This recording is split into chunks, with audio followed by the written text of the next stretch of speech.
primarily it's about making sure the woman is pleasured and you derive pleasure from that. Yeah, beautiful. I posted on my Instagram, like, what should I ask Habeeb? And I actually got a lot of questions on, I think, your book. I think it's called something with honey. Sorry, I forgot. Taste of Honey, right? A Taste of Honey.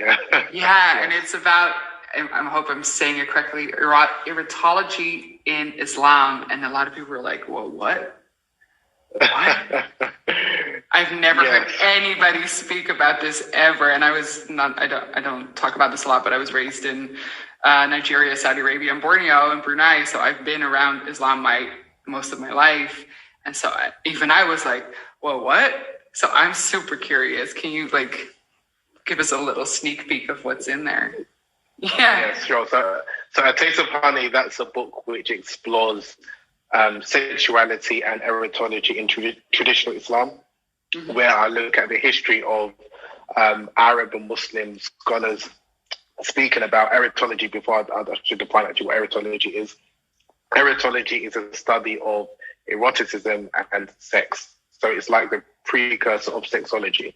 Sexology mainly just is a study of human sexuality, whereas erotology is a study of not only sexual behavior, but sexual desire and you could say sexual philosophies as well. So like the most famous book of erotology is like the Kama Sutra. And a number of, dating back to the 9th century up until like the 16th century, there were a number of Arabs and African Muslims who delved into the study of female sexuality, male sexuality, erotism, sexual positions in order to not only create, sustain, but maintain desire in a relationship. And they looked at women's passion or women's desire in particular. And with a lot of the early Muslim erotologists, they looked at the different types of not only male desire, but female desire. And some of them compartmentalized it into like 8 different parts. They looked at sexual compatibility, and that was something that the ancients were very fascinated by. And it's something that, which again is very shocking, especially even for many Muslims today, is that because a lot of Muslims see sex as a taboo, especially women's sexuality, and it's even, they're uncomfortable to even have this conversation.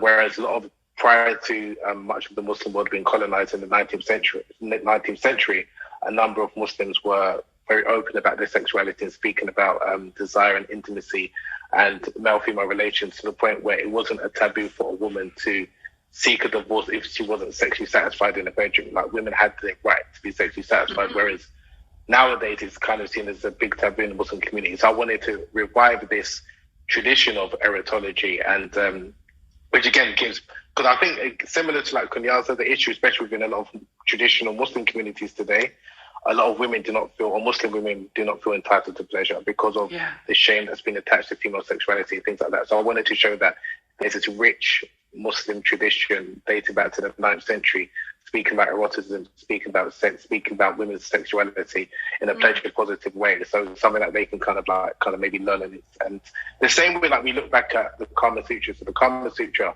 that's writing about eroticism from a Hindu perspective. You have Muslims speaking about eroticism and sexuality from an Islamic perspective. The same, you have other ancient Indians writing about sex and sexuality from a tantric perspective, or other traditions. So different cultures that have got their own views, which is, again, every culture's got their own views and value systems where they're exploring sex and sexuality. And I just wanted to kind of look at this topic from a cross-cultural analysis, and not only looking at it from how sex was understood in Arabian Peninsula in the 9th century, but how it was understood in the Iberian Peninsula from the 9th to like the 15th century, which is modern day Spain, because they were a bit more libertine and tolerant in their attitude towards sex and sexuality. And then if you're looking in North Africa compared to West Africa, it differs. So that's why I wanted to show that there's when we're speaking about sex or desire, people have different understanding, different interpretations, and it's something that we can perhaps learn from.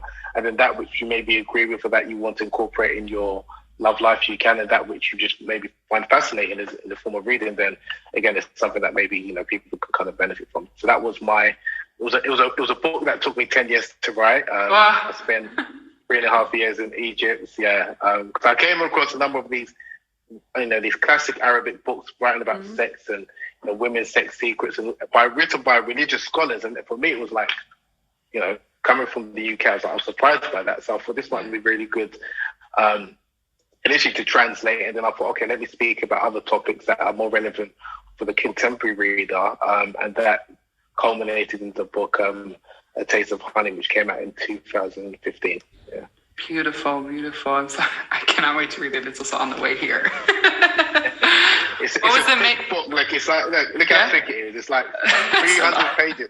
I'll tell you something, 300 pages. Kunyaza is like about 100 pages. But the difference between, and the crazy thing is that Kunyaza is obviously much more popular. And actually, I put my blood, sweat, and tears into A Taste of Honey, right? Yeah. And it wasn't as well received as Kunyaza. And I think maybe because the way I delivered it. So Kunyaza is, A Taste of Honey is looking at religion, spirituality, sex, intimacy, history, a lot of topics.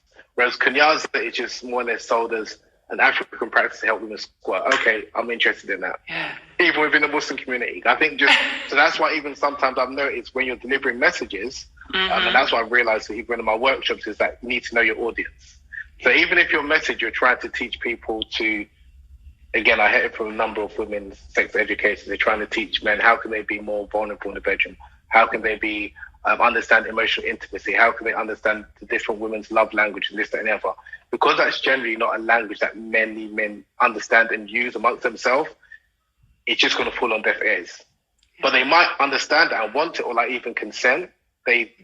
I'm sure no sane man wants to have unconsensual sex, but they might not use the language that women generally use. You just need to speak to them in a way or use a language that they understand to deliver that message. And that's something that I've learned over the last 10 years or so in terms of when I'm delivering, whether it's talks and workshops, just be cognizant of the person that you're delivering the message to and then deliver it in a way that they can understand. And that's why, again, if I'm speaking on to men, I might be a bit more frank, and some people might say quite crude and, very explicit in my language because that's how they understand me.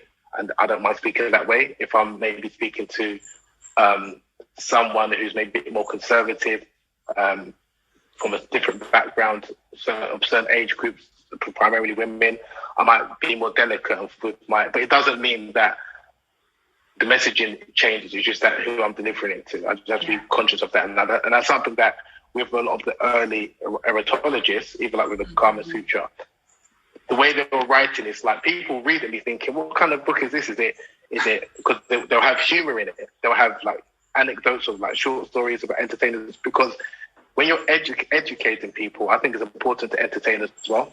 Yeah. And some people, especially for me, they like humor. So if you're just speaking about something quite dry and it's just like very theoretical, it's not really going to penetrate the heart.